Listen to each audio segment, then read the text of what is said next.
I think we're just going to go ahead and get started. I know we're going to have people that are going to be joining us as we're doing this, but we do only have a short amount of time with everybody. So I do want to just go ahead and welcome everybody here. Thanks for joining us for this evening's, what I guess we're calling part 2 of our town hall to discuss the proposed changes to the special education services. For those that don't know me, I'm Brooke Lovelace. I'm the Executive Director of the Iowa Developmental Disabilities Council. We want to thank Department of Education Director Snow and Department of Health and Human Services Director Garcia for joining us this evening and providing a little bit of detail about the proposed changes. We're going to get started here in just a bit, but I do want to lay out some ground rules. We had over 500 people register for this, so that's great. That's a great turnout. You can tell people are really engaged and really passionate about special education in Iowa and helping our students with disabilities. So great turnout, but that's obviously going to make it hard for everybody to have their voices heard. So just a little bit,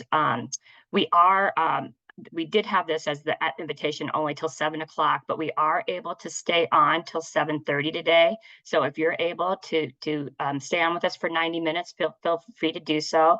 We do have a hard stop though at 7:30, and we do lose our interpreter right then. So we will be shutting it down at 7:30 today. We are first going to hear from Director Snow and Director Garcia, and then we are going to open it up for public comment and questions.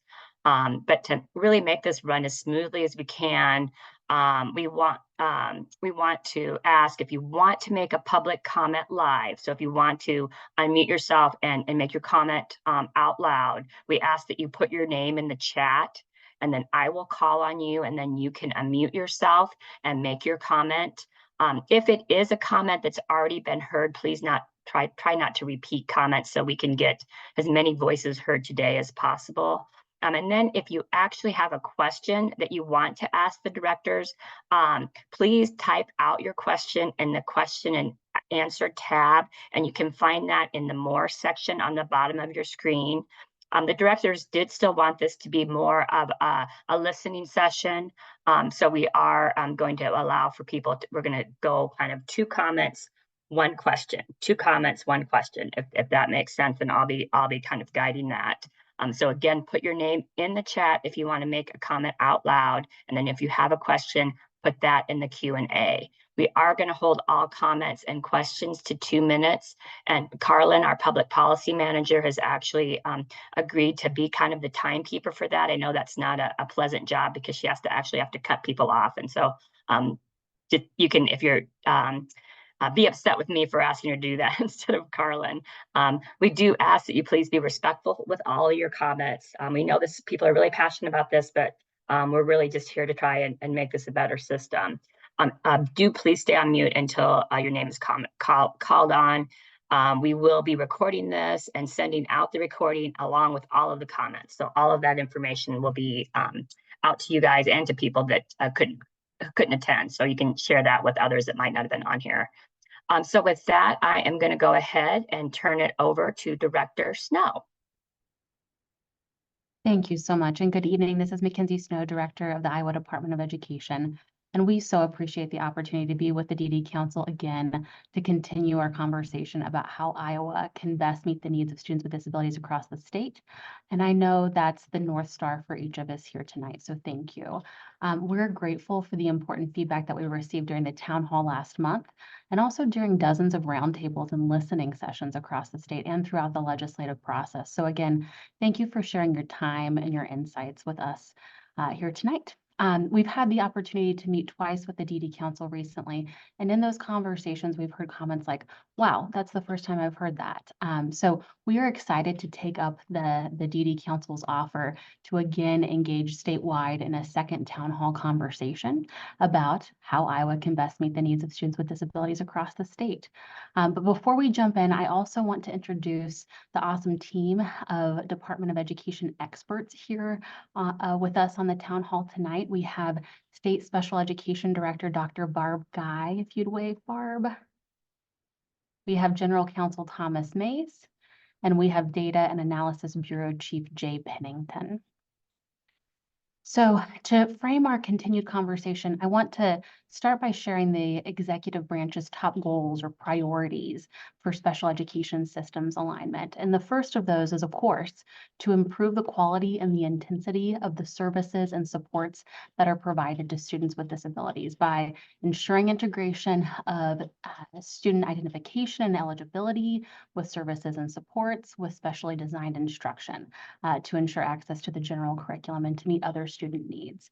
And the current system in areas has those components siloed. So identification and eligibility and services and supports are, of course, provided by the AEA system, and then especially designed instruction, the school district system. But those components must be deeply integrated to best serve students together in partnership between AEAs and school districts.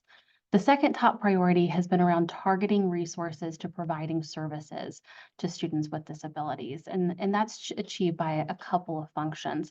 The first is reviewing and revising the AEA accreditation standards. And those are the standards in state code by which the State Board of Education ultimately accredits AEAs. And there are 10 accreditation standards in code, but only one of those 10 is focused on our core mission of serving students with disabilities. So ensuring that those are appropriately reflecting the mission of AEAs to best serve students with disabilities, in addition to those other important accreditation standards. And then the second main function is by updating the budget review process. And that's a process that currently exists in law and practice, but to ensure that there's sufficient levels of detail in the budgets that are reviewed and ultimately approved by the State Board of Education. And that includes staffing plans, because the majority of every AEA budget is, of course, personnel, and to ensure that those budget commitments are matching priorities, and that chief priority is, of course, best serving students with disabilities. I also want to just briefly address a misperception regarding funding I've heard a couple times. And just to be clear, at no point in time was it ever proposed to take a single dollar away from special education. The conversation has been and remains about ensuring that resources are targeted to what has the greatest impact on the learning and the success of all students with disabilities across Iowa. And oftentimes that's the classroom, and that's direct services and supports to students with disabilities. And then the final goal, as we heard from you in January, we too believe that decisions are best made by those closest to students with disabilities and their families. So the third goal is to ensure that we're best respecting local control by ensuring that AEAs are accountable to school districts, to superintendents, and of course to locally elected school boards. So those again are our top priorities. I also want to frame up two major statewide concerns that are important as we engage in this continued conversation. The first is student outcome data, and the second is the capacity of systems to serve students consistent with state and federal law, and of course consistent with best practices. So Jay, thank you. So Jay, if you could please pull up the slide deck. So we're going to start with student achievement data, because I know that there were a number of questions regarding student achievement data in our last conversation. And we've heard, of course, a lot about NAEP, but we want to start by focusing on ISASP, which is the State Summative Assessment. It stands for the Iowa Statewide Assessment of Student Progress. And that data shows significant and concerning achievement gaps experienced by students with disabilities. For reference, we've also had similar presentations with superintendents and AEAs across the state at their regional in-person superintendents and AEA meetings. But if we could jump forward to the ELA results. So I know that this looks like a busy slide, but it's got critically important information on it. So it includes assessment data over 4 years of the administration of ISASP. That's the number of times ISASP has been administered. And it articulates the achievement gaps across each years of that administration in each grade of students tested. And it shows that students with disabilities in English language arts, or ELA, experienced about a 40 to a 50 percentage point achievement gap. And that achievement gap actually grew as students continued to progress in school. So for background, that's about 3 times the achievement gap that's experienced by students who are from low-income backgrounds or students with low-income backgrounds. And if you could jump forward, Jay, and that's that reference point there. And then moving to math. So the achievement gap experienced by students with disabilities in math is 33 percentage points in grade 3 and 50 percentage points in grade 11. And like ELA, it grows, or English language arts, it grows as students continue in school. Another misconception has been around our achievement gap specifically concentrated on schools that are priority or schools that are, quote, low performing. And the answer is unequivocally no. So we see here that schools identified as priority or needs improvement, which are that light blue line, and schools that are identified as high performing or exceptional, that maroon line, indicate that the achievement gaps persist across all school types. So for ELA, it's still 30 to 55 percentage point gaps, achievement gap experienced by students with disabilities. And in fact, we actually see that the achievement gap is generally larger in higher performing schools. And if you'll just skip forward to math real quick, in a similar pattern here. So I know that this is a ton of data, but the bottom line that we want to ensure is taken away is that achievement gaps have been experienced across assessment administrations, across all grades, and also across all school types in our ISASP administration. And then moving forward to NAEP, in addition to our ISASP data, the NAEP, or the National Assessment of Educational Progress, also known as the nation's report card, also shows significant gaps in how Iowa students with disabilities are being served in comparison to other states. And for background, NAEP is considered the gold standard of assessment. It is the only apples to apples comparison across states. You've heard that, yes, NAEP does not test all students, but the test utilizes a representative random sampling of students to provide statistically valid and reliable results. And you'll see, Jay, if you move forward, that across the 2017, 2019, and 2022 NAEP cycles, Iowa students with disabilities ranked 30th or lower on 10 of 12 assessments. And you'll also see that Iowa students ranked 15th, for example, in the nation in grade 4 reading in 2022 for, quote, all students compared to all students. But Iowa students with disabilities ranked 40th in the nation compared to other students with disabilities across the nation in grade 4 reading in 2022. So again, a very clear articulation of those concerning achievement gaps. So let me pause, and Chief Pennington, is there anything that you'd like to add at this point?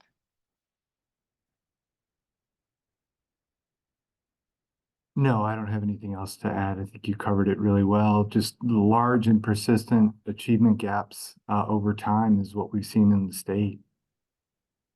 Thank you, Jay. So, and again, as Chief Pennington indicated, we're seeing state and national data set after data set indicating that students with disabilities in Iowa, as defined in federal law, deserve better, and we all want what's best for our students. So I also want to recognize that achievement data is not the only measure that matters to you, to your families, or to us at the department, but it is a measure of the health of our special education system as a system level. And the data shows that we have work to do in ensuring that we're providing every student with what they need to be successful. The other main component I wanted to touch base on is the capacity of systems.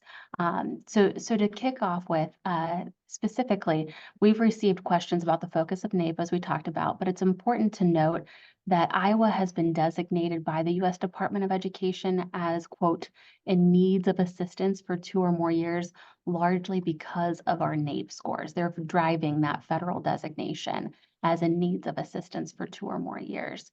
And we first received this designation in 2018.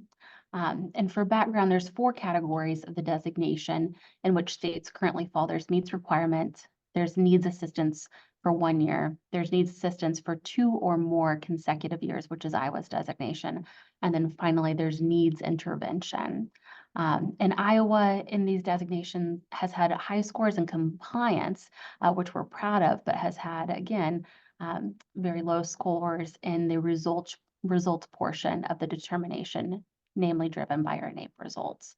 And the U.S. Department of Education has issued multiple letters regarding this determination, and it articulates potential corrective actions, and those include things like directing the use of state level funds or requiring the state to work with appropriate entities. And I just also want to provide the frame that the U.S. Department of Education is conducting on-site monitoring of Iowa's state special education system in the fall of this year.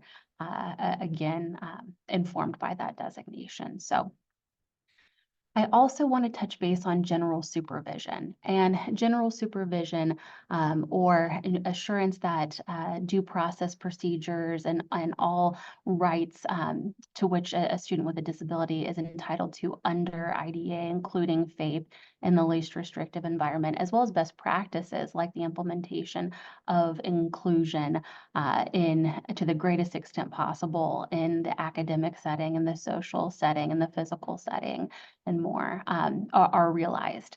And we've had the U.S. Department of Education inquire about how general supervision, all those components of general supervision are implemented under federal IDEA law. And currently, state law and rule both assign portions of the department's general supervision obligations to AEAs. And I just think this is a really important clarifying point. Federal law does and has always assigned the ultimate responsibility and accountability for general supervision to the Department of Education. So making clear that general supervision of special education is a DE responsibility or a Department of Education responsibility isn't an expansion of that role. It's just simply a recognition of the role that federal IDEA law assigns to the Department of Education and a clarification of those roles. So I just want to make sure that we're starting with that frame. I also want to share a little bit of background about the DE's role as it's been discussed in multiple legislative proposals.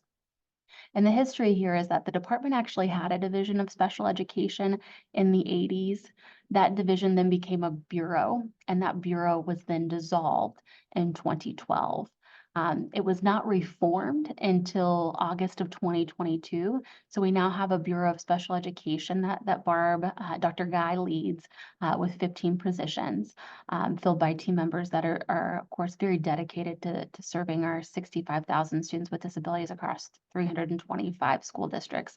But the number of positions doesn't match the need and doesn't match the importance of these critical jobs. And that's why the General Assembly is considering restoring that division of special education with a majority of team members located in the field across the 9 AEA and superintendents regions. For a bit of background there. And Dr. Guy, is there anything that you would add to those components? I think you've laid out the background pretty well. I look forward to the conversations and the input from groups. I think the only thing I would add is just to strengthen that your last comments about our desire at the Department of Education is to provide the kinds of supports and materials and resources to teachers, schools, so that our kids are getting the most effective, specially designed instruction possible. Thank you, Dr. Guy. And then last point, I know that there's been a lot of conversation about limiting action to a potential study. And I know many of you on the town hall are familiar with the 2011 legislative task force. And that task force articulated many of the same concerns a decade ago that you just heard us cover again. And those concerns included focusing on narrowing and closing achievement gaps experienced by students with disabilities, a focus on core services to students with disabilities, a focus on parity or consistency of quality across AEAs, a focus on implementing greater statewide accountability and more. And General Counsel Mays, who's also on the town hall, can share additional background on the study throughout the conversation if there are questions. But I think it's important to frame this with the fact that we know that more than a decade has passed since that 2011 study. A child's entire K-12 experience has occurred, and there's been little to no action to address these identified concerns. And that's why it's so critical that we're engaging in this conversation and continuing to engage in this conversation tonight. We all want our children to have what they need to be successful, and I just really appreciate the opportunity to provide some background. Director Garcia and her team, as you saw, are also here this evening, which demonstrates our state level commitment to ensuring that our education and our health and human services systems are partnering to best serve children with disabilities across all environments. So before I pass it off to Director Garcia, again, I just want to thank you for your continued engagement. The unique expertise that everybody on this town hall brings is critical to the department. It's critical to best serving Iowa's children, and we just appreciate the opportunity to be here to listen to you. So thank you. I think that's my cue. Thank you, Director Snow. Hi, everyone. I'm Kelly Garcia. I'm the director of the Iowa Department of Health and Human Services. With me here tonight, as Director Snow mentioned, I have, and I just lost her in my screen, but I have Liz. There she is. She's right underneath me now in the Brady Bunch squares. Liz Matney, who serves as our state Medicaid director and one of our 2 deputy directors in the agency. And right next to her on my screen, at least, is Director Ryan, who serves as our disability and aging director in our newly formed HHS structure.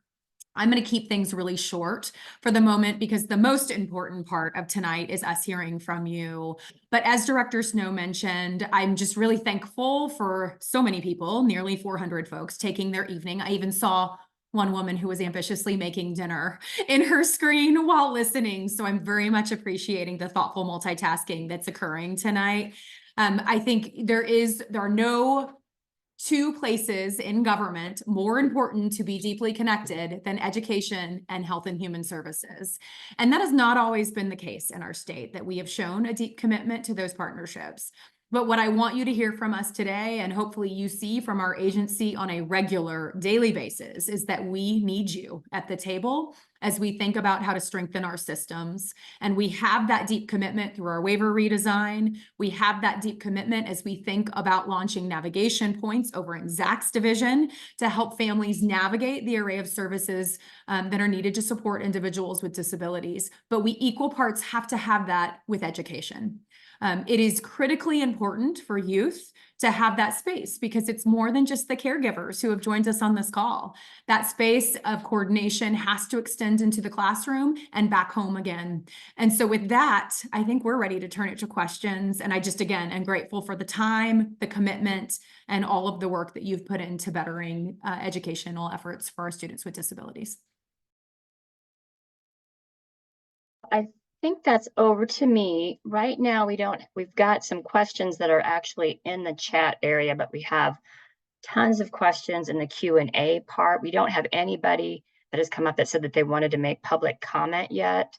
So Director Snow and Garcia, do you want me to start summarizing some of these questions? We have like 47 in the Q&A.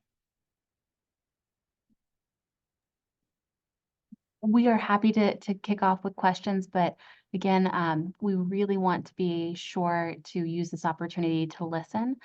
So any prioritization for public comment and anybody We do have some now. So Josh Beck, do you want to unmute yourself? Yes, hi, can you hear me?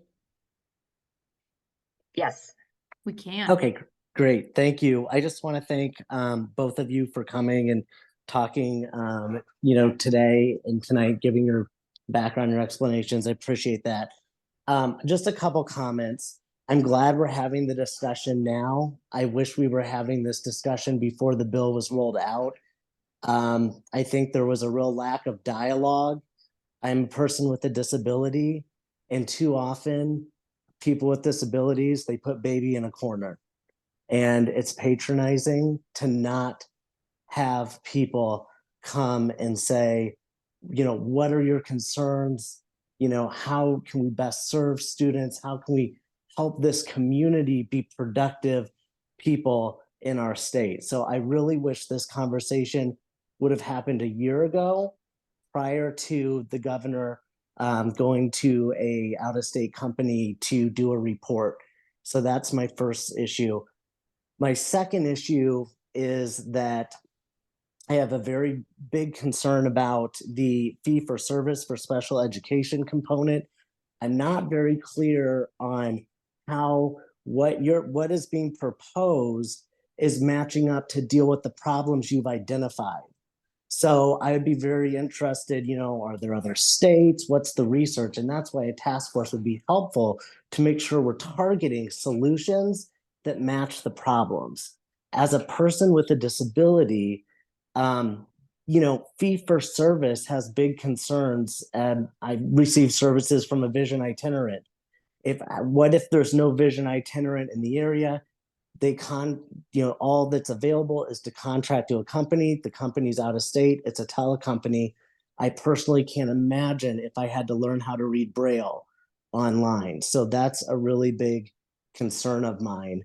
I have a really big concern that the governor's proposed bill would actually result in highly specialized individuals that would possibly lose their jobs or positions for out-of-state companies.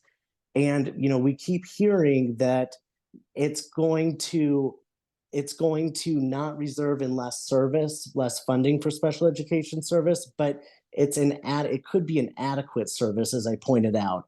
So that's a really big concern. Is it going to be equal service? Is it going to provide a fair and appropriate education? And I don't know that online services will. So, thank you for being here. Thanks you. One last thing about the NAEP data. It's my understanding that there's some discussion on the website of that. I'm not a statistic person, but there's some discussion on that just states can exclude people from taking that exam for different reasons. So you have different pools of students taking that. So I'm not a data person, but I do, have some questions or concerns there about that data that we keep reciting. So thank you for listening. I hope you consider some of the comments tonight as you move forward. And it's too bad we couldn't have this conversation a year ago. Thank you, Josh. I did skip over somebody that did put their name, and I apologize for that. And just to keep, I think I might have lost my timekeeper, but just to make sure that we keep it on 2 minutes. It looks like Kim Baldwin wants to make a public comment. Kim, do you want to unmute yourself?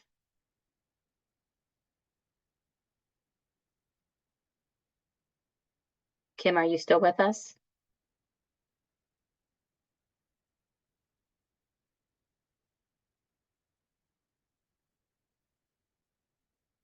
Not seeing that Kim is with us. We can go to Jessica Roman.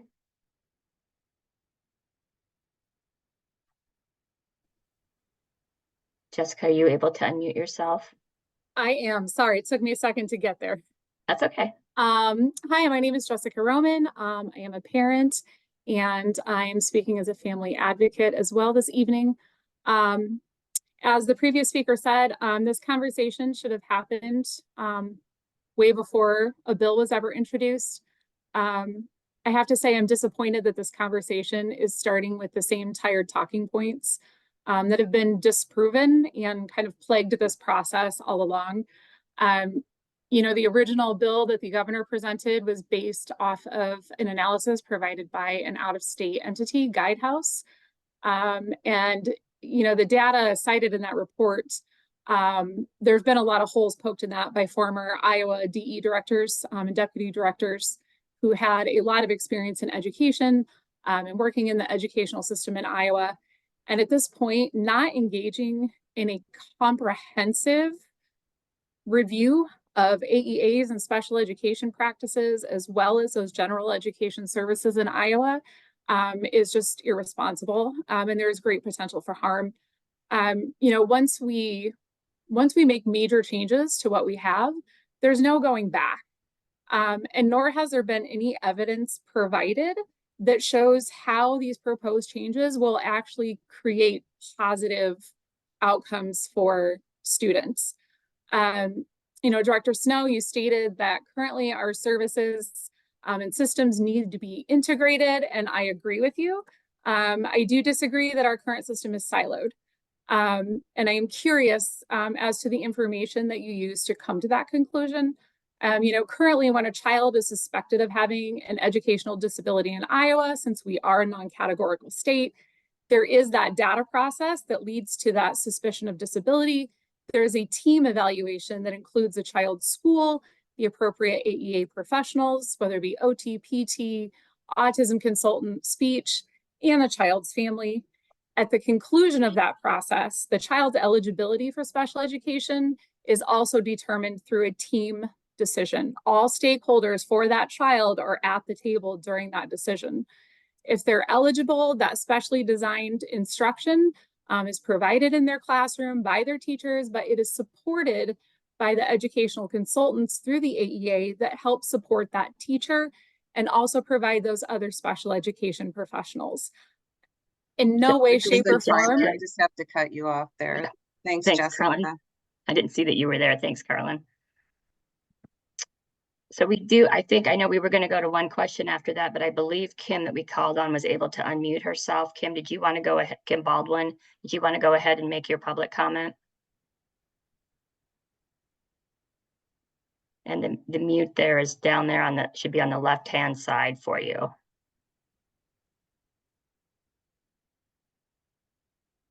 Okay, should we go to a question then? Director Snow and Director Garcia, are you okay with that? We have more people that want to do public comment. I'll leave that up to you. I'm happy to jump in with a question. Thank you. Okay. Let me get over to that. And we'll capture all of these questions. And so if your questions are not answered, we can definitely make sure that everybody has that. The first question that we have, and I'm just going to try and summarize this. OT, PTs, LSPs, and teachers frequently use those services. Do you suppose this will continue? How will it be funded, and who provides the oversight if not kept at the AEAs? Thank you. And go ahead.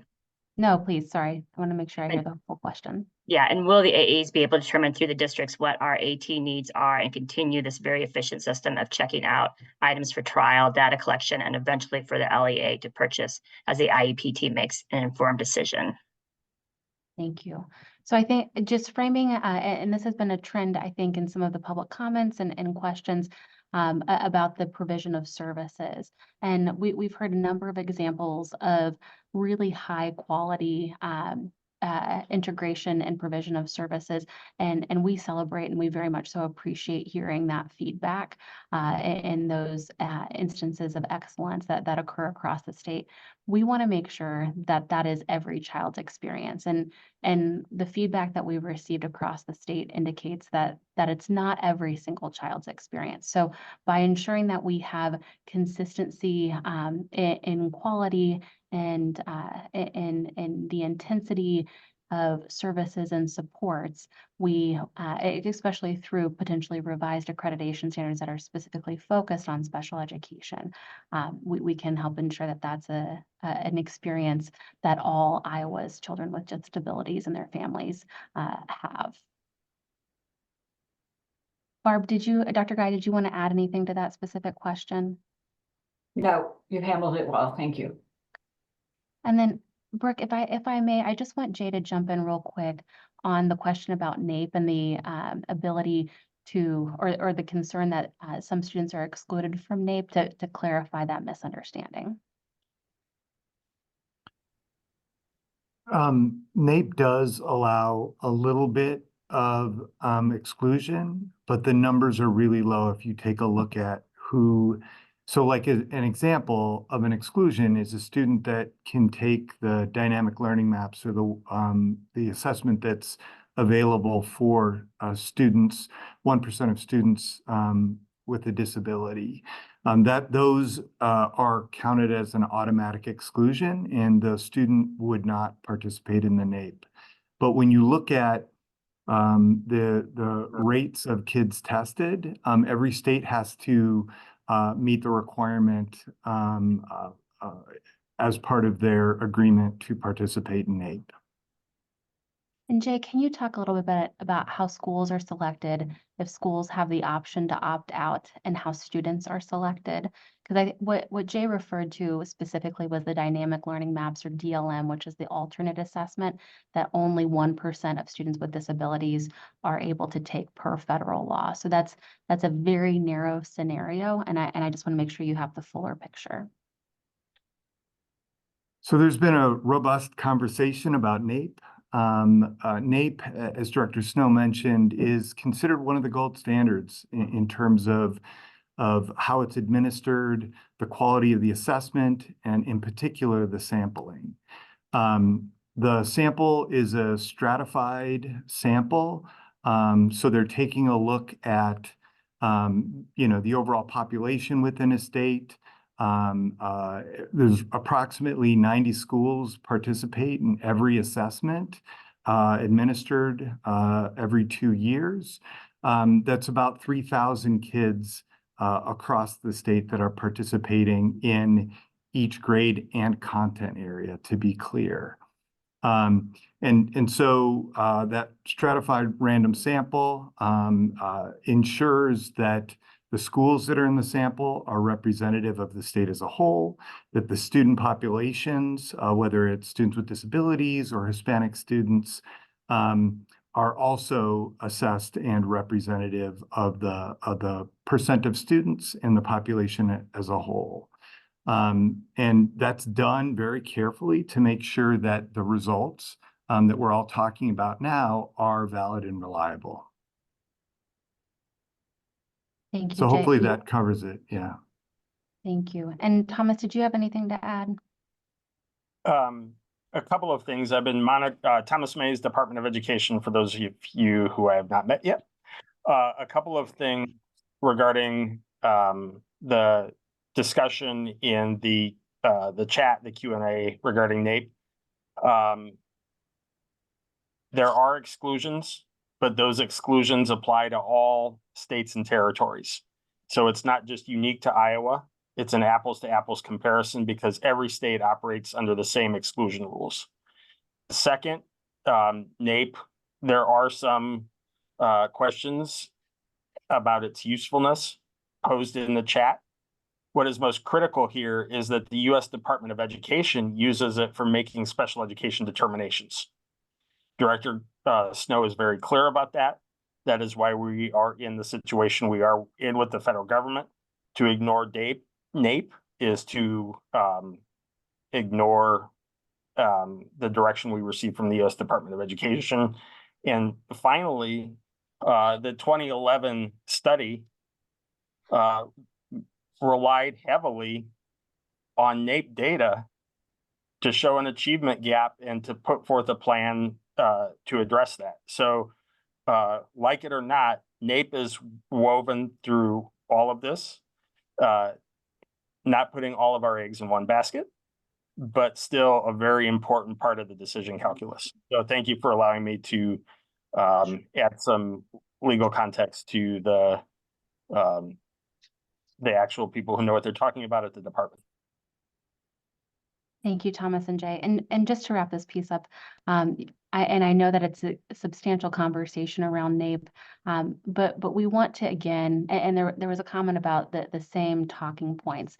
These are not talking points. These are instances, the preponderance of evidence, data set after data set after data set, that indicate the health of the system and that we have gaps in how we are best serving students with disabilities across Iowa. So we would really love to shift and hope to shift from a conversation about the validity of the data, which has been utilized to inform decision-making over decades, to solutions orientation. So I appreciate just that frame of how we can address these concerning achievement gaps and narrow and close these achievement gaps throughout the conversation. It starts with.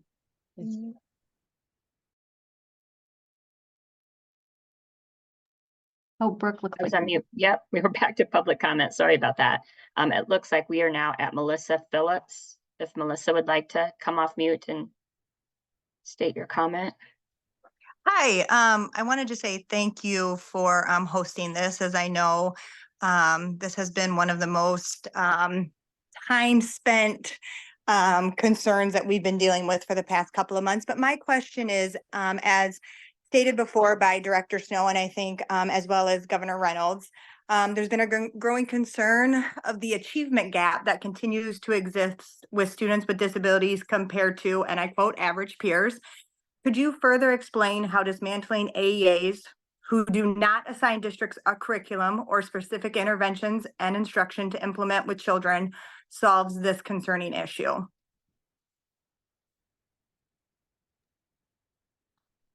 And may I jump in? I know that was a comment, but I'm happy to respond to the question. Thank you. Thank you, Melissa. So I just want to make sure that we are ensuring that we're coming from the same starting place, which is the use of the term dismantling AEAs. And that has never been on the table.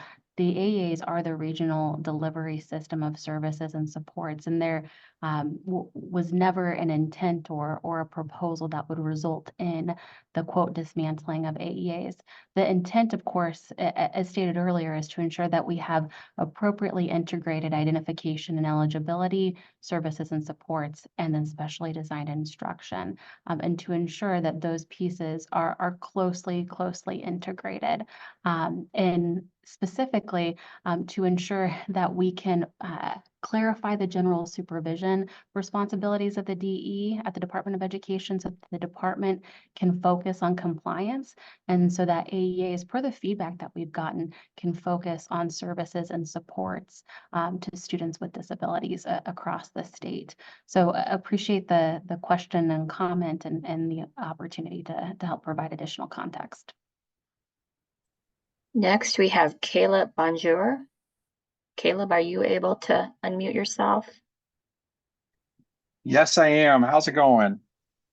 All right. First off, I'm coming to you today as a superintendent of a small public school district here in Iowa, but also a parent of 3 kiddos that are currently navigating our state's education system. I feel like my dual role kind of provides a little bit of that unique perspective in regards to our educational landscape. So first off, I definitely want to acknowledge the efforts and the initiatives that the Department of Ed has been working to implement and working to address. Obviously, you know, anything that we can do to improve outcomes for any and all students in the state is a huge priority for us. Some areas of concern for me, Director Snow, you had mentioned that, you know, since 2011, which coincidentally happened to be the first year that I got into education here in the state of Iowa. Since then, you know, we have not seen much change. I would argue we have definitely seen some change. We've had 6 different directors in that time.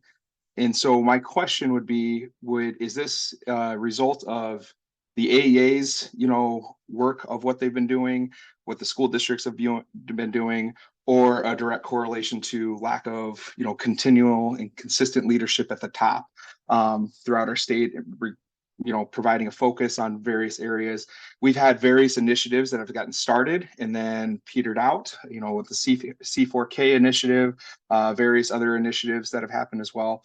And then some of my other concerns would directly coincide with the rollout and things that the state has attempted to do throughout the years, whether it's a new system like Achieve that, you know, was supposed to have various timelines set to it and how we would roll those out as districts. And I know there's still parts of Achieve that aren't working, like the parent portal and stuff for some and things like that. And so I guess, you know, my concerns would be shifting something that has been working in a variety of ways for a variety of years, shifting a lot of that back over to the DE that may or may not have full capacity to be able to do that, especially with the continual revolving doors and stuff within some various positions at the DE, would be some big concerns of mine as a school leader when we've worked to get assistance and implementing different things that the DE has set out for us there. So with that being said, some things that I would definitely suggest and in agreement with others of, it definitely feels like this is a lot to put on and to work through right away when, you know, Caleb, I need to cut you off there. That's fine. Thank you.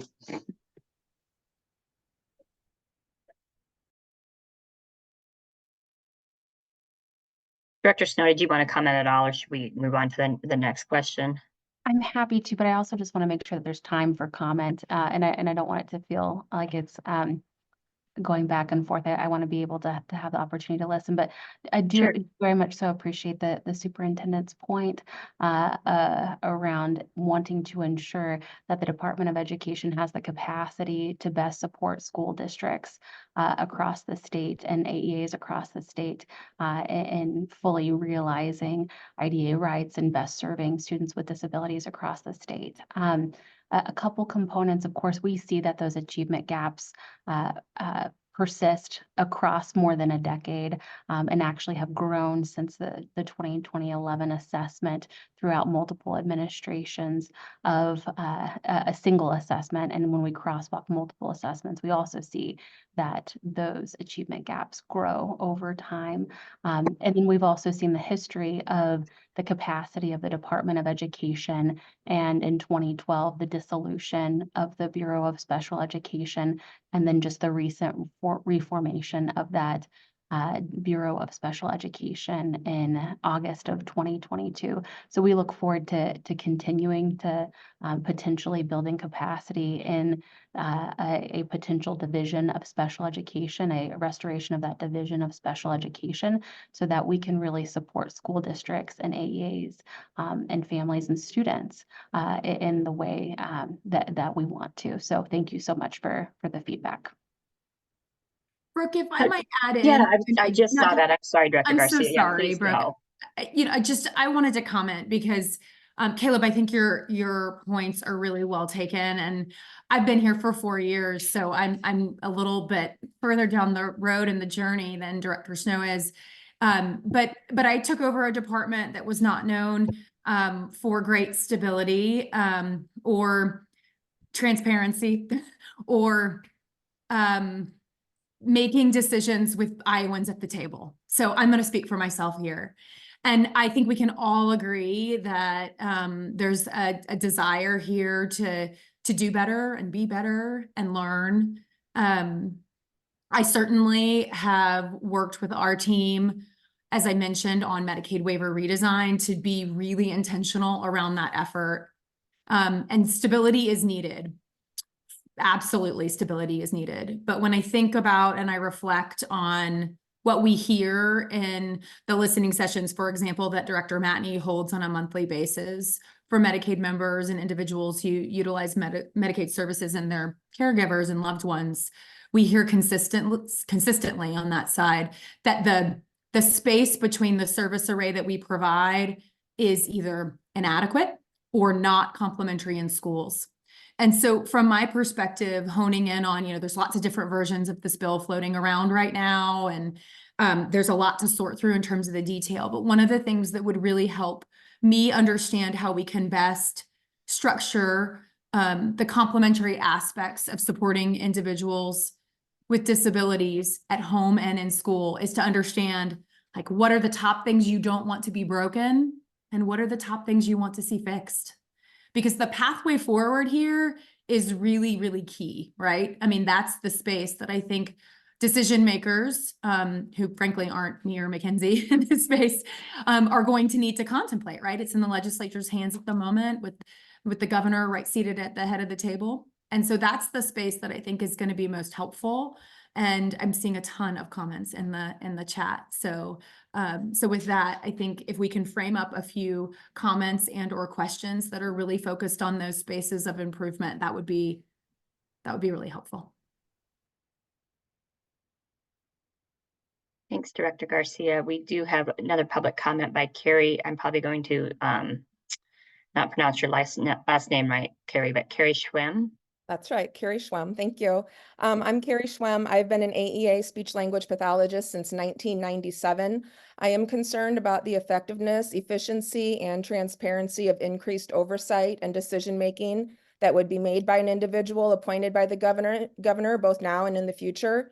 I think the recent unilateral decision to end the family educator partnership is one example.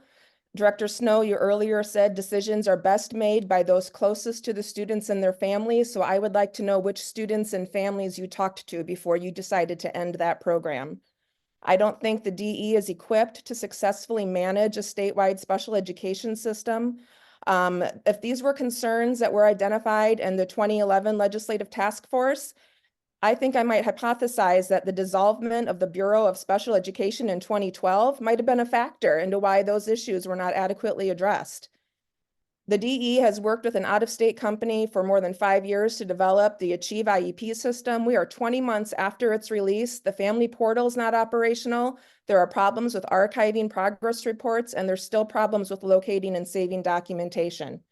Here are my other reasons for why this needs to slow down. Abe, Brevin, Milana, Jackson, Brecken, Braden, Savannah, Rowan, Jeffrey, Nathan, Riley, London, Relina, Johnny, John, Wilson, Faith, Jaden, Theo, Lachlan, Keziah, Natalia, Grayson, Jace, Moby, Abigail, Daniel, Brandon, Justin, Tatum, Grace, Isaac, Hunter, Macy, Ryan, Aaron, William, Jacob, and Therese. I see those smiles in my mind. Your role as a state leader is to help slow this down so the best decisions are made. You're right. We all want the best decisions for kids. And with all due respect, Mr. Mays, in one of your responses, you indicated a reference to actual people who know what they're talking about in the response to the NAEP questions. I believe we are people who know what we're talking about because we've been in the classrooms. Thank you. Thank you, Carrie. Our next person up for public comment is Stacy Ward. Stacy, are you still with us? Yes. Now, I'm not sure how effective you'll be able to answer my question, but I am hoping that perhaps you will have some further insight into what it is I need to have found out. I'm a family advocate. I have a child that actually attends a special school in Black Hawk County. And my main question is, I know with the latest changes to, I believe it is the Senate file bill that's circulating right now, that there will be a task force that will be convening with results needing to be shared by the end of this year in 2024. And one of the areas that they need to be focusing on is operations of buildings and whether or not to still keep the buildings, have the Department of Administrative Services oversee the buildings, or sell the buildings. Because part of the file, and again, this is my understanding, correct me if I'm wrong, that the area education agencies cannot own property. And so one of the task force items to look at is to see what we will do with said properties that are currently owned by the AE now. So my main question is, what are your intentions with the River Hills school building? And that's basically what I would like to know. Is it going to be on the chopping block? What's going to happen with that building for these students?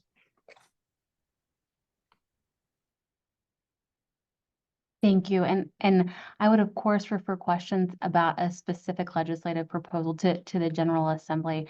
I do believe that in those in the legislative proposal referenced, there is not provisions to remove the ability to own or operate buildings, but again, would refer that best to the members of the General Assembly. Director Snow, we do have a couple of questions in the question and answer about child find and what happens to that and to the early access programs. Do you want to just respond on that? I don't think we've touched on that yet today. I apologize if we have. No, thank you. And happy also to loop back to FEP if we have time. Just wanted to make sure that we were getting as much public comment in as possible. But specifically regarding early access and special education 0 to 3, it's important to clarify, and I know this has been a major point of confusion, but it's important to clarify that at no point in this conversation and in no legislative proposal was there ever a recommendation to move or change early access. Those funds always continued to flow directly to AEAs for provision of special education 0 to 3 and for provision of child find and early access. I know that's been a big point of confusion, so I appreciate the opportunity to help clarify. Next, we have Heather Kruger. Heather, are you available to unmute and make public comment? Yes, hi. Thanks you for having this town hall and thank you for being willing to take questions and comments. I've been a special ed teacher for 21 years and I've loved every moment of it. I've loved every kid that I've had. But I know that in different states, their special ed systems look different. So in some states, like our state, we identify a child who has a special need and then we dismiss them when they have met where their peers are. In other states, they don't do that. So you may have a child that needed a IEP in kindergarten, but was done with it by 3rd grade, and they don't remove kids from special ed. So they could be taking an honors class in their high school and still be considered a special ed student. So that could be people taking the NAEP test, and then that skews the results. Are we looking at, in Iowa, we have level 1, level 2, level 3. Are we looking to see if we're comparing our level 3 kids to level 1 in another state? And was it mandatory? Because I think there was 2 states that did not even participate. So that was a bit confusing and interesting for results to look into. Also, the fee for service, I'm concerned about because not my school district, but I know there are some school districts out there that they're going to find the cheapest person. And that's not necessarily the best quality. So we start having different quality between kids instead of everyone that's kind of been trained the same. Now we're going to have different qualities. Teleservices, it's not good. We learned that through COVID. It was terrible. It was a mess. And I'm sure we lost a lot of ground due to COVID. And teleservices are not going to fix that gap. Thank you.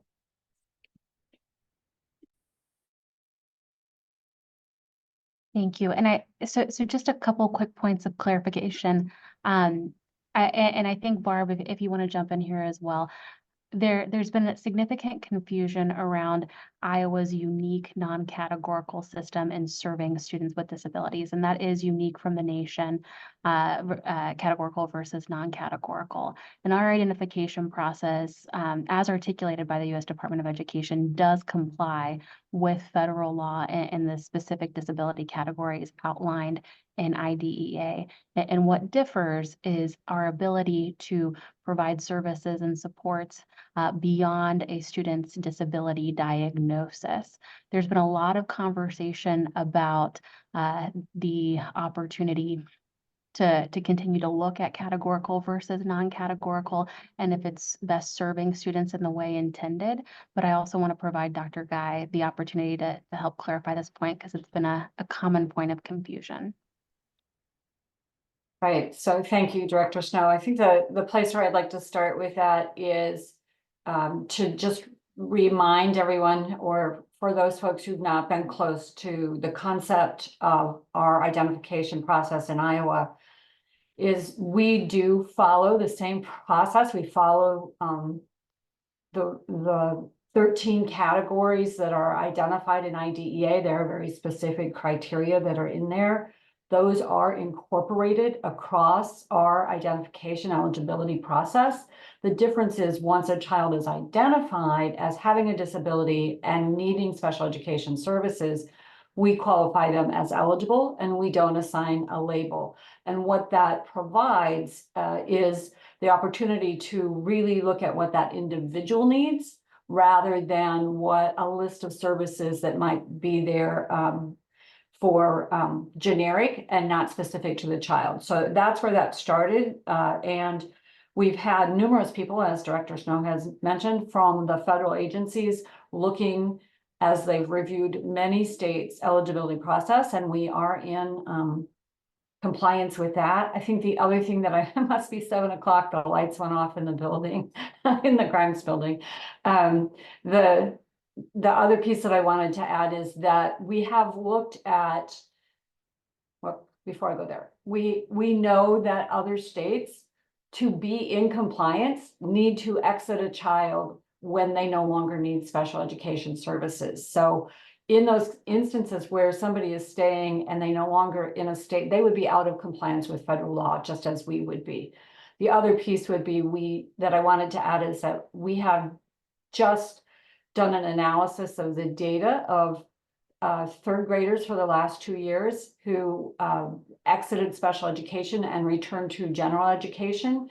They, if their scores had kept or stayed with those students who were on IEPs, it only changed by as much.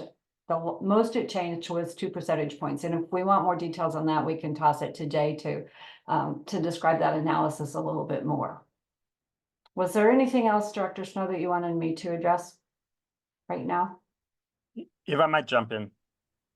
I asked, and I stand by my position that I don't know what I'm talking about except for the statute.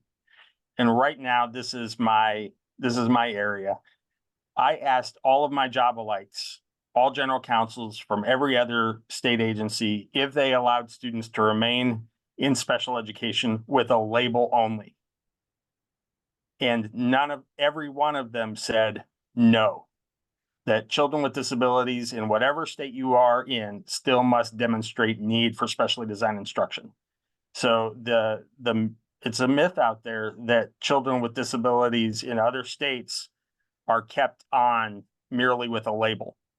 It's a label plus need, which is back to Director Snow and Dr. Guy's point, is our system, which complies with federal law. So thank you for allowing me to share my specialized knowledge and sort of the breadth of the 50-state survey that I was asked to do on that question.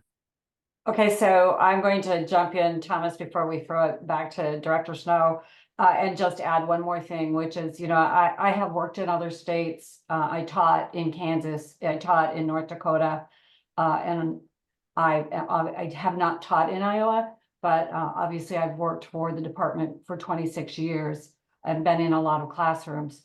I'd really like us to get focused on what happens in classrooms and not whether or not we've identified the right people for special education services.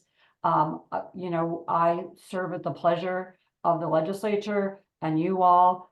So we'll do what we need to do, but boy, my plea is, can we focus on good instructional practices and effective specially designed instruction and the resources and related supports and services that are effective.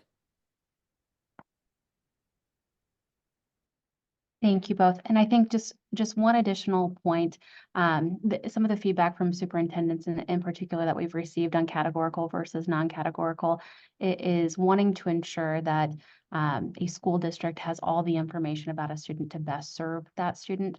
And that's been, I just want to make sure that both sides of that conversation are represented here. And that's been the feedback that we've received.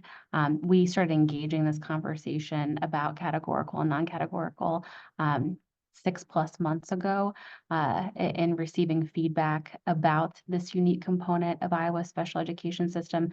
And we just look forward to continuing that conversation and fully articulating the different benefits and potentially unintended consequences of it. I also just want to briefly address a couple of comments around like quote fee for service or concerns about providers that are not well connected to communities. So currently we have a system in which there's no ability to assign cost to services. There's no transparency in the cost of services and supports. And we've had multiple scenarios of folks pricing out potential services based on what their enrollment generates, what the students they are responsible for serving generates. And wanting to ensure that there is transparency and that there are meaningful conversations between superintendents and locally elected school boards and AEAs to ensure that we are providing the highest quality and the greatest possible intensity of services and supports to students with disabilities. It again goes back to our core principles, our goal for this conversation. And again, I just want to make sure we have that front of mind throughout.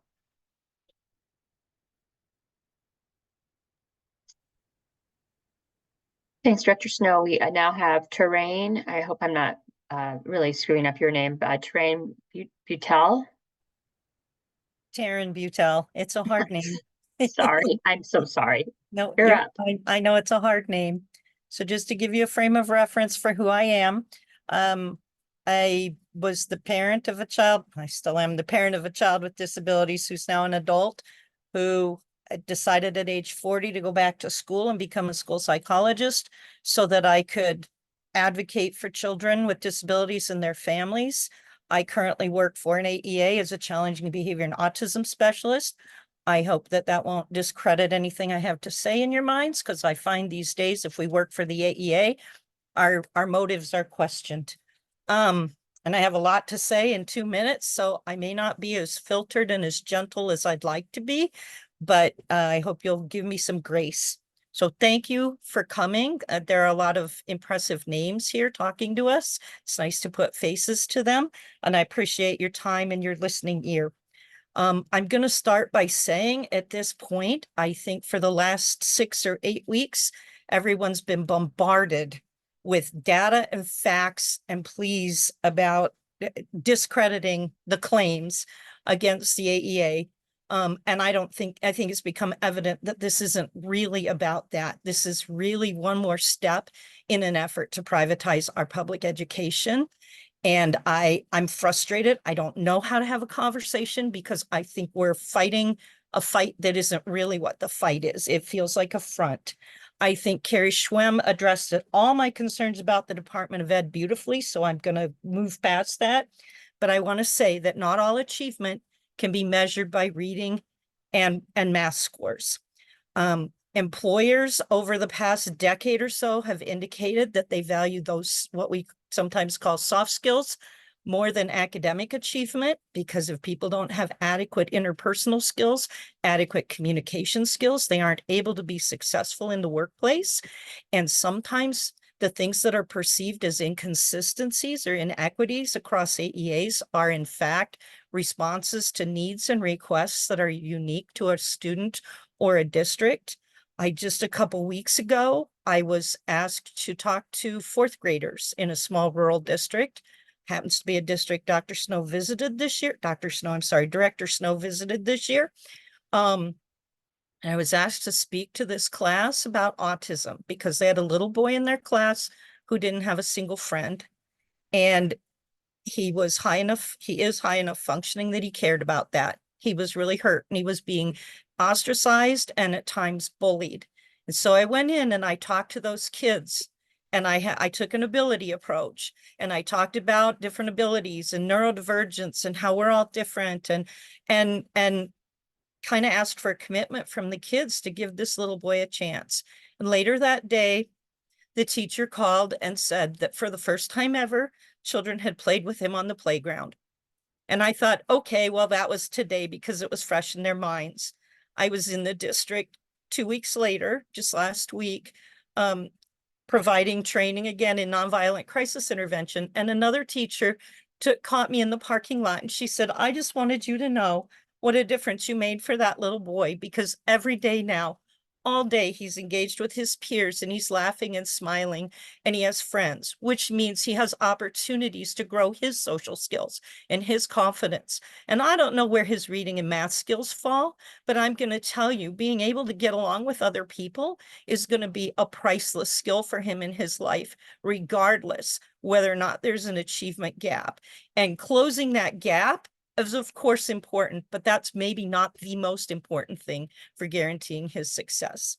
So I think we need to look at all aspects of children when we start talking about achievement and what AEAs can and can't do for kids. Thank you. Thank you so much. And thank you so much for sharing that, and so appreciate and respect the work you do with students and supporting positive behavior. So thank you. Heather Award Sievers.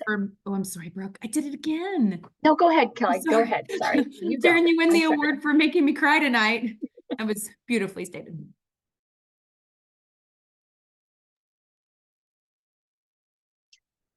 Heather Sievers, I think I've got you up next for public comment.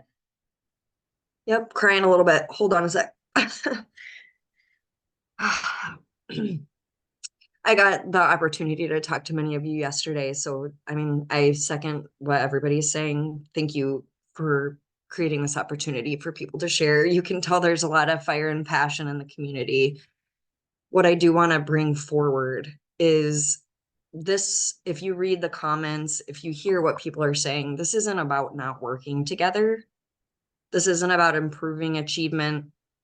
I mean, this is about improving achievement, improving our systems, improving our structure. I think what our community is having a lot of trouble with right now is that even our legislators didn't know about the bill. We heard before the start of 2024 that there's going to be an audit, and find out that the audit was already done by an outside organization that doesn't have any connection to our kids or the services that we provide in the state. So that was the first thing. Of course, that's going to invoke fear. Can't blame our communities for feeling that way, especially for families. And I would say 80%, if not more, support our AEAs and feel like they're our family. So this has been really, really intense for a lot of people in the community. As a mother who has a child with rare disabilities, they've changed our lives, you know? So the reason you're getting such an outcry from the community is because, not because we don't want to engage. I actually truly believe that we should improve the relationship with the Department of Education. We should build out the Department of Education so it can serve our schools better. But I think what's actually happening here with these rapid bills is that you know, Director Snow, you talked about the fact that there is going to be potentially unanticipated consequences. That's what we're worried about. The speed of something like this. I work in transformation. That's like my professional life. I know what you have to put into transformation and doing it really well. And this honestly is moving so fast that there will be unintended consequences that ultimately are hurting our public schools and our most vulnerable populations. Like we're just asking for support and advocacy from everyone who is kind of in positions that are supposed to have the best interests of our families and kids in mind, to slow down and to get behind us and slowing down and doing this in a responsible manner. That's what we're asking. And I think you can see that from the comments. Thank you for giving the opportunity. Appreciate it. Thank you so much. And I think it's clear that the common ground that we all share is our passion for best serving students with disabilities across the state. So thank you. I just want to clarify real quick. The unintended consequences was in reference to categorical versus non-categorical, not in reference to the legislative conversation that's occurring. So just appreciate the opportunity to clarify that. And again, appreciate your engagement and your passion. Thank you. Up next, we have Mark Schneider for a public comment. Mark, can you unmute yourself? I certainly can, Brooke. How you doing?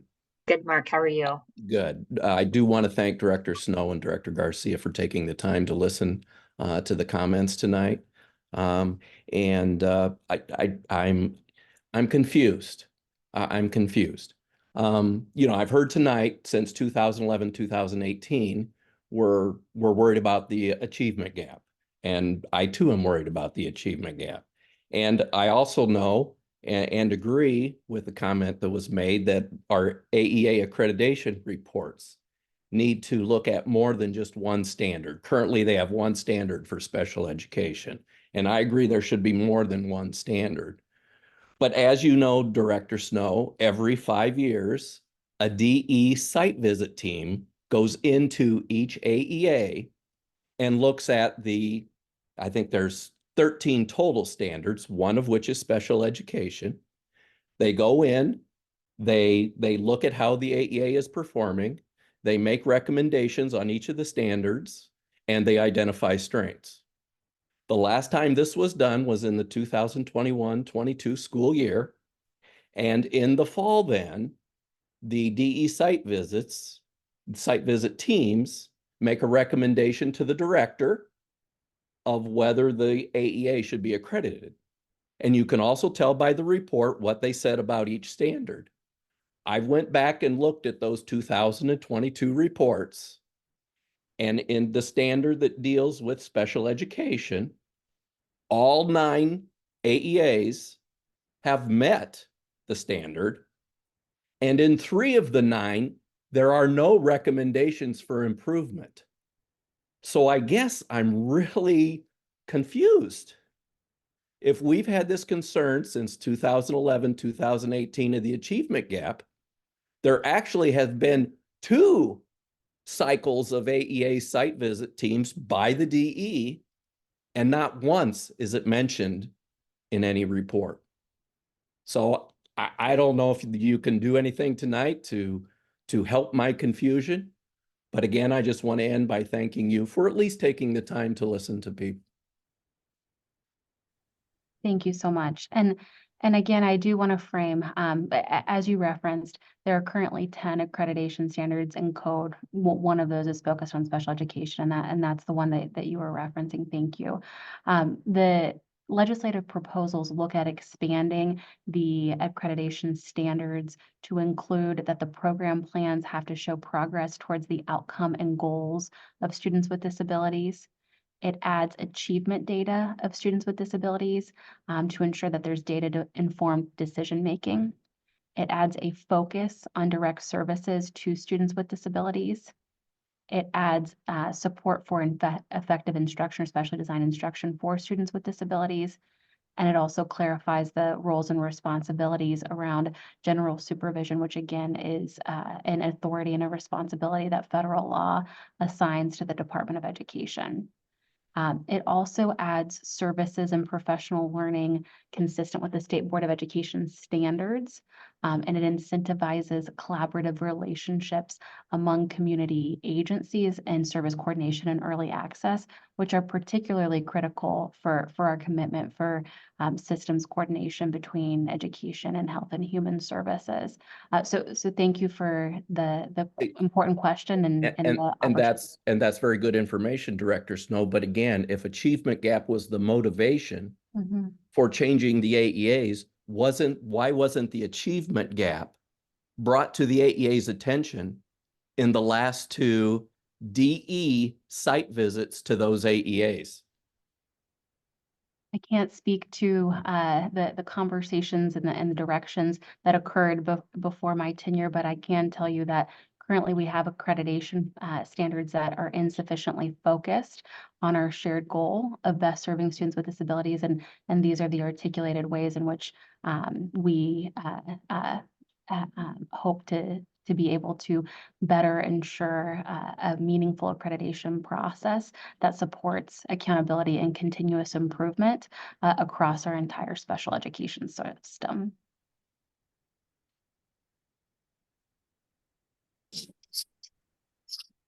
We do have a bunch of questions in the Q&A that I just don't think we're going to be able to get to. So I think we'll just do a couple of more public comment, but then I think what we'll do, Director Snow and Director Garcia, is combine those questions, kind of cipher through them and make them into a list that might be the same, and then send on your way to see if you want to respond to that and get those out to the public.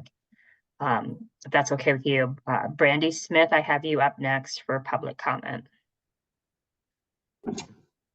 Oh, and I actually see you. Hello, thank you, Director Snow and Director Garcia for having us here tonight. My name is Brandy Smith, and I am an early childhood special education team representative. I'm also the president of the Iowa Association for the Education of Young Children. And I guess mine is just a true public comment. While I appreciate that early access and child find have been discussed, early childhood is very unique and that we're not always visible in the schools. My job is in the community partners and that true child find. Last week alone, there were 7 referrals that came through just in our little town that are not children in the public schools. My concern is that while this is while we know it's there and it's been recognized, please don't lose sight of early childhood. And Director Garcia, you asked about bringing Iowans to the table. Please make sure that there is someone that truly understands early access and early childhood in our state. And what we're looking at specifically when we're looking at children that are going across the Health and Human Services and the Department of Education sectors, when they are identified, I would love to have recommendations and considerations specifically for that age group. And while I know that's not specific to these bills, I don't want them, the littlest Iowans, to get lost in this bill.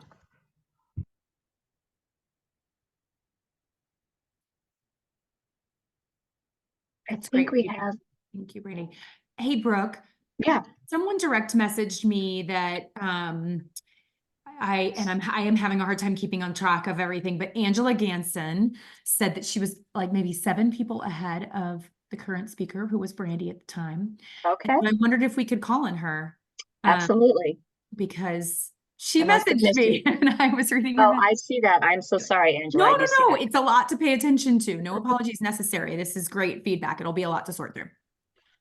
But Thank Angela, you, Kelly. Thank you, Kelly. Partly because I didn't get to speak when I was in Des Moines. I have been in education for 27 years. 25 of them have been in Iowa. 28 years of that has been teaching in Iowa classrooms. I was a special education teacher, a regular education teacher. I've been a curriculum director. I'm now the professional learning coordinator at Central Rivers AEA. On top of that, I have sat hours and hours and hours proctoring those exams that are leading all these conversations. And if you've never proctored an exam with someone who is not at grade level, I suggest you do that before you use that data to come at us. Secondly, instructional practices. One of the reasons that Lynn Evans, sorry, and others have claimed that we have to do something is that we're not consistent across the AEAs and that kids deserve better. I'm not sure what that percentage is across the state, but even Lynn Evans says the majority of the schools are going to choose the AEAs. And if the majority of the schools and families and AEAs are successful, shouldn't legislation be looking at, and even Director Snow, you're saying that the DE accreditation process is failed. And I think that's where we need to start. We can't fix things if people aren't saying that we need to fix things. The DE accreditation is not our fault. It is not the classroom teacher's fault. It is not the family's fault. But not giving us even a chance is just absolutely absurd. If the accreditation process was there, I would trust you that every single AEA person who hasn't slept for 2 months would fix it, because that's all we do is we fix. The schools call, we are right there, we fix. We would remedy those items and those assistant levels instead of just dumping a whole apple cart. It's just a recipe for a la carte. So I don't know how having every school district, which is going to be relative to how involved, how experienced, and how resourceful the superintendent is in each district, is still not closest to the kids. And right now, on top of that, which we just don't hear about, is that we have 5,500 special education teachers, the closest humans to our special ed kids, that are on conditional licenses. They're still trying to learn how to be classroom teachers for special ed students. They are not even fully licensed. They're the people the AEA teachers are supporting. They're not AEA teachers. The AEA people are the Band-Aids holding them together. Thank you, Angela. I need to cut you off. Thank you. I do realize that we didn't get to everybody's public comment. We have about 6 minutes left. I do want to end with letting Mackenzie Snow and Director Garcia make some final comments. And I think one of the things Director Snow and Director Garcia that we wanted to hear from is like kind of what are the next steps that you've been hearing the comments, and we still have some questions I think that maybe are unanswered from our advocates. And so kind of where do we go from here, knowing that possibly these bills might be coming up for debate relatively soon. Thank you, Brooke. And just before we jump into that, I want to address 2 points that were brought up, and we're hoping we'll be able to loop back to. So again, thank you, Angela, for your feedback and for your comment. I just want to make sure that the clarification is made that the DE accreditation standards are based on what's currently existing in code. They are the current legislatively determined accreditation standards. And one of the cruxes of this conversation is to ensure that those accreditation standards are meaningful. We at the department implement what is in code, and we have identified throughout this conversation gaps in the focus on high quality special education services and supports and specially designed instruction and on in the accreditation standards. And then I also just want to loop back to one of the questions or comments around the Family Educator Partnership and FEP, and want to provide Dr. Guy the opportunity to provide some background. But the main takeaway again is that those services are not going away. Those services have been identified to be provided in a way that identifies a service provider that provides both the parent services, both the supervisory responsibility and the services and supports, which of course represents a conflict. So the intent is to ensure that a entity that's solely focused on supporting parents is able to continue to ensure those critical supports to families and educators. But I also want to provide Dr. Guy the opportunity to share additional background. Thank you, Director Snow.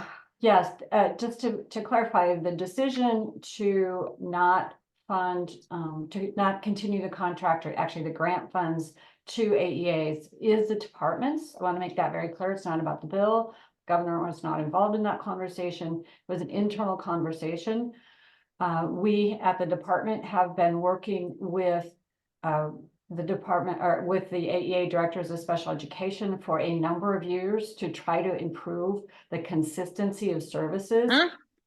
Federal, those folks do fabulous things as individuals, and they help families on a fairly small scale, but it is not consistent, has not been consistent statewide. And we've tried to, with the directors of special education and the AEAs, to do that. I also want to point out that while this is through the media, we have not, as the Department of Ed, made an official announcement around this. This was information that was put out for whatever reason from our partners and collaborators.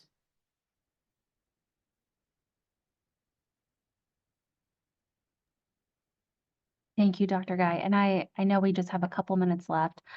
So I want to address Brooke's incredibly important question of what are next steps. And I think obviously there's multiple legislative conversations currently ongoing. Conversations are ongoing, and regardless of ultimately what the General Assembly acts upon or does not act upon, we so appreciate the opportunity to have these open and direct lines of communication with so many experts across the state. So appreciate the DD Council's partnership and providing us access to you all and to facilitating this incredible and important conversation. And just want to ensure that regardless of next steps, that we continue to have this close communication. And again, thank you for the opportunity to be with you.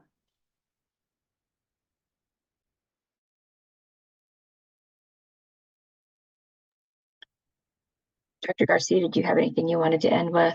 Yes, I was still reading. I'm trying to read through all of the, There's a lot. the incredible comments. I know it's just, it's it's helpful. I think our commitment on the HHS side is to stay in close partnership, of course, with the Department of Education, but with each one of you. So we regularly interact with the DD Council.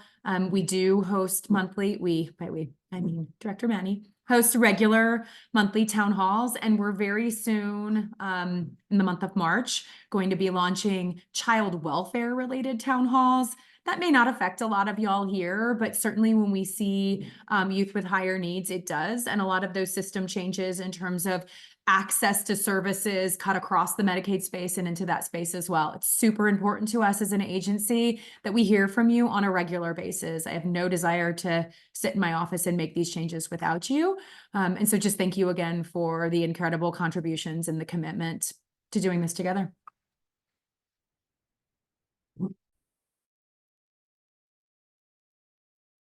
Again, sorry, I was on.